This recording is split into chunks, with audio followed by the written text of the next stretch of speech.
શા માટે અને એ લેવાથી શું ફાયદો થાય? આપણે ત્યાં જેમ શાસ્ત્રોમાં કહ્યું છે કે જ્યાં સુધી જીવ દીક્ષિત નથી થતો, દીક્ષા નથી લેતો, ત્યાં સુધી એના મંત્ર જાપ આ સત્કર્મો ફલિત નથી થતા. ગુરુ મુખે જ્યારે મંત્રની દીક્ષા ધારણ કરે ત્યારે એ પરંપરામાં જોડાય.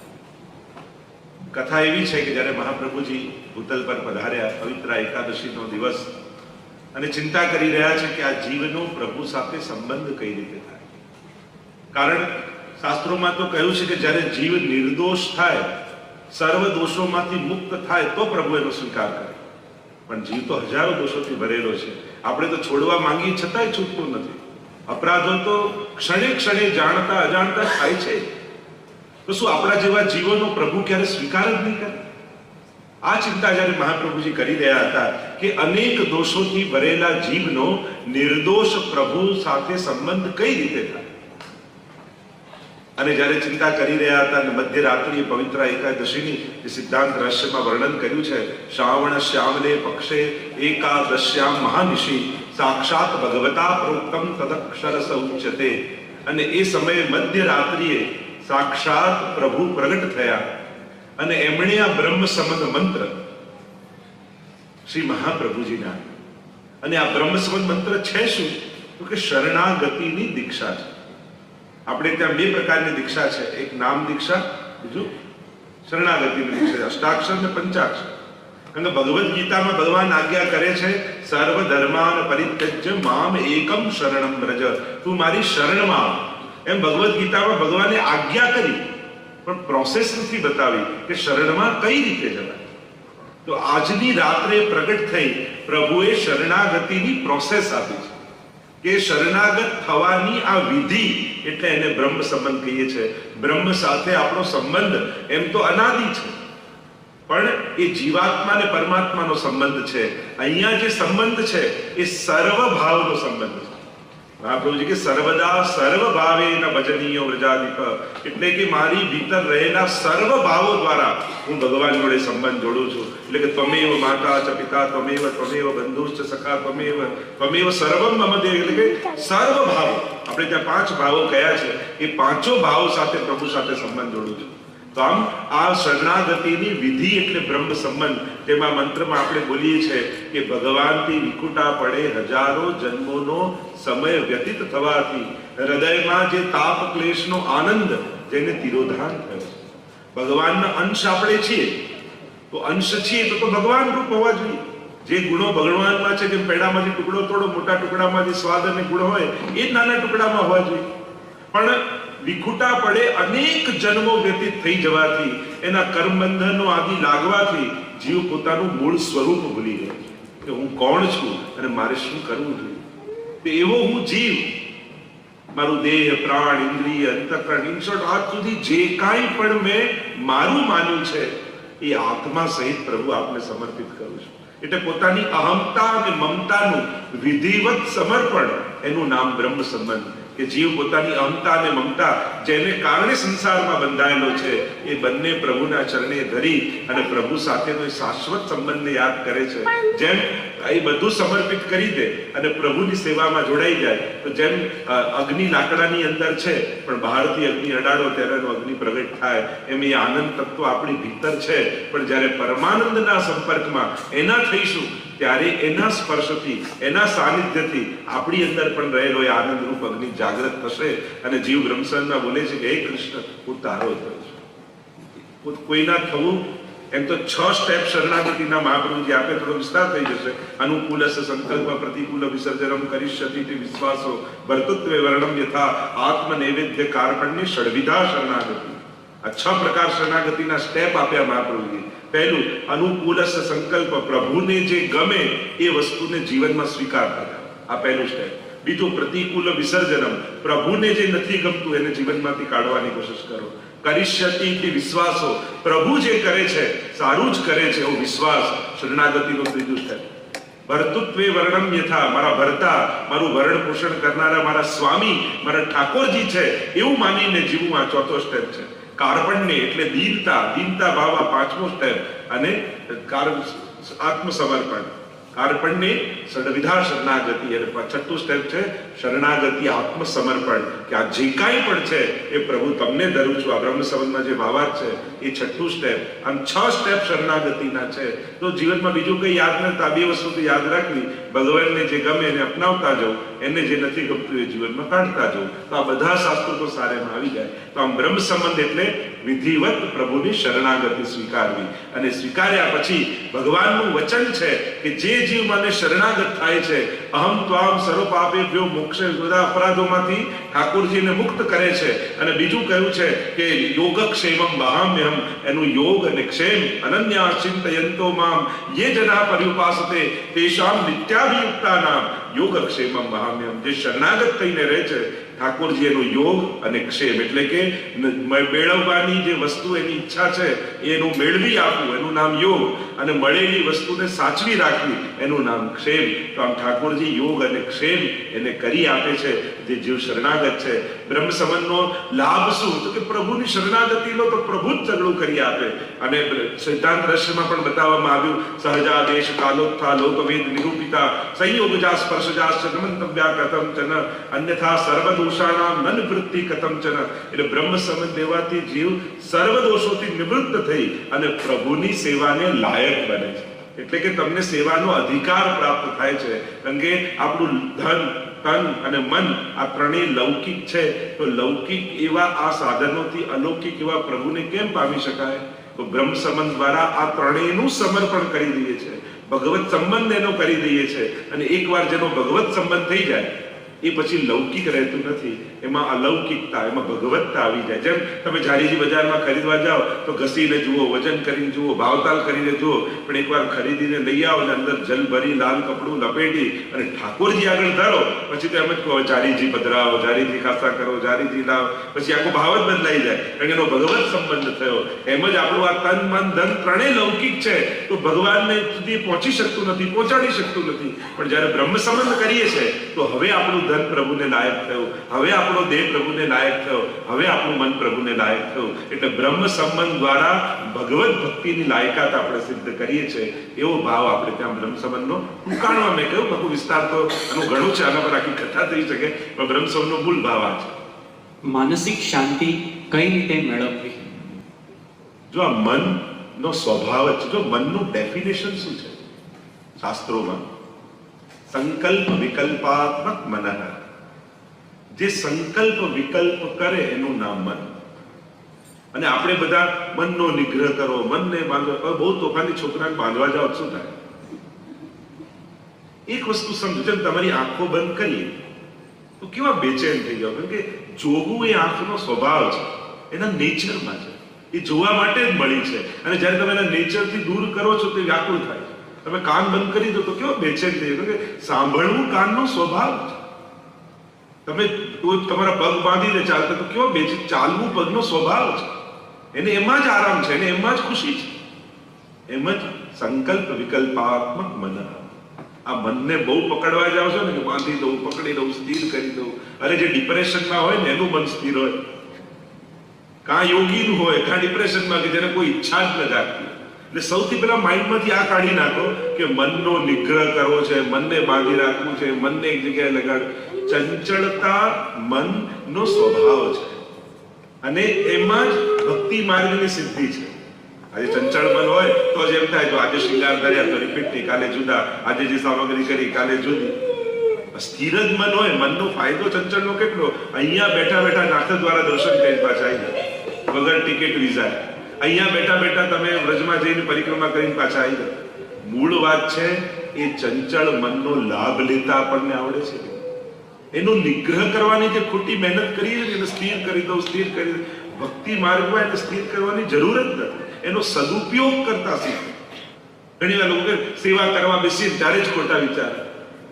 ખરેખર વિચાર આવતા નથી. તમે ઠાકોરજી આગળ બેઠા ને, વિચાર મનમાં જ હતા. જેમ આંખમાં કાજળ લગાડી હોય, આંખને દેખાય ન દેખાય, પણ આંગળીથી લઈને આમ દૂર કરો તો કાજળ દેખાય.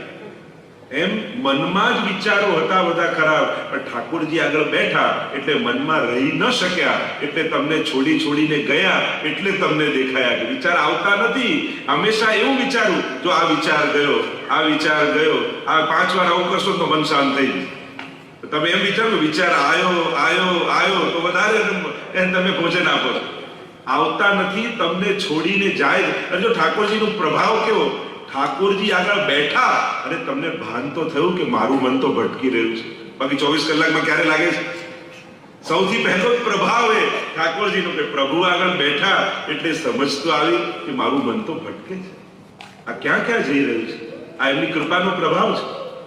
પણ મન તો ચંચળ છે, એને વિષયો સારા આપો. કારણ કે આપણે સબ્જેક્ટ નથી આપતા એટલે પોતે જઈને ખોટા સબ્જેક્ટો ગોતી આવે.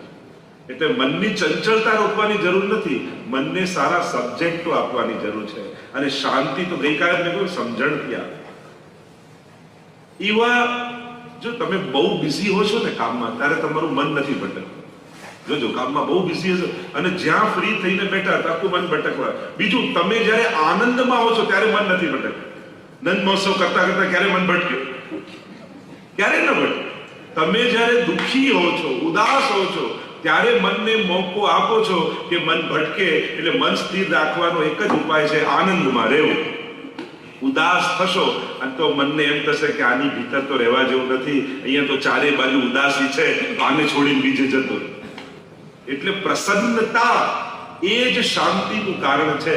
અને પોતાની સમજપૂર્વક તથૈવ તસ્ય લીલેતિ મત્વા ચિંતામ ધૃતમ તજેત. મહાપ્રભુજી પણ મંત્ર આપ્યો. જો વિવેક ધૈર્યાશ્રય નામનો કેટલો સુંદર ગ્રંથ મહાપ્રભુજી આપણને બધાને આપ્યો.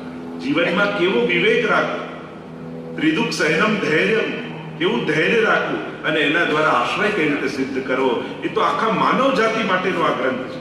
વિવેક ધૈર્યાશ્રય અદ્ભુત ગ્રંથ. કારણ કે શાંતિની દુનિયામાં દરેકને જરૂર છે. કહેતા ને કે એક ભક્તે તપ કર્યું ને બહુ પ્રસન્ન થયા ભગવાન, તો તું માંગી લે.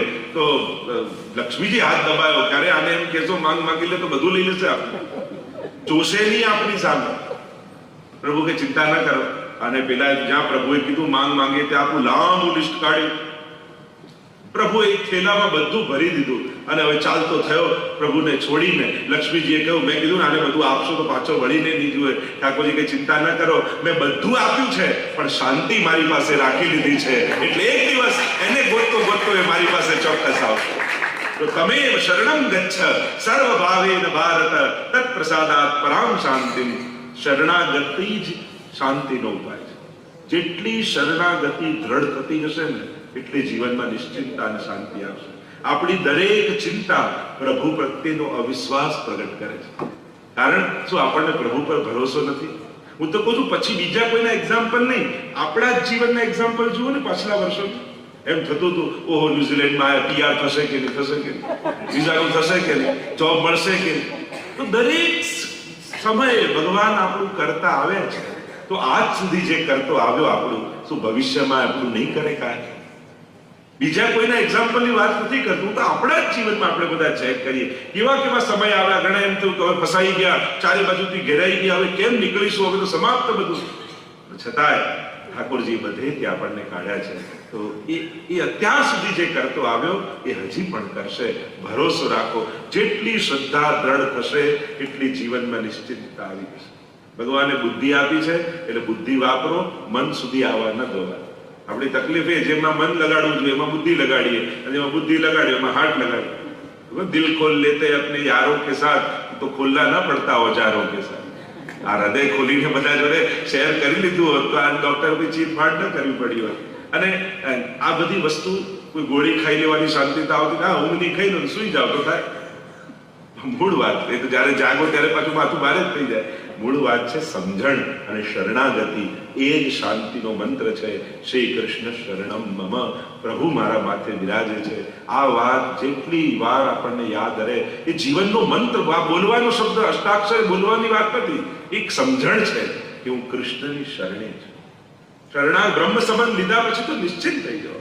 પછી આ ટોપલા પેલું કહેતા એક રાજા જતો હતો અને ઉનાળાના દિવસો તે ખેડૂત પોટલું લઈને બેઠો, બીજે ગામ જવું હતું. રાજાને આવી દયા કે ઉનાળામાં ક્યાં જશે, એને રથ રોક્યો. રાજાએ કહ્યું બેસી જા. મને, અરે મહારાજ આપના રથમાં હું ક્યાંથી બેસું?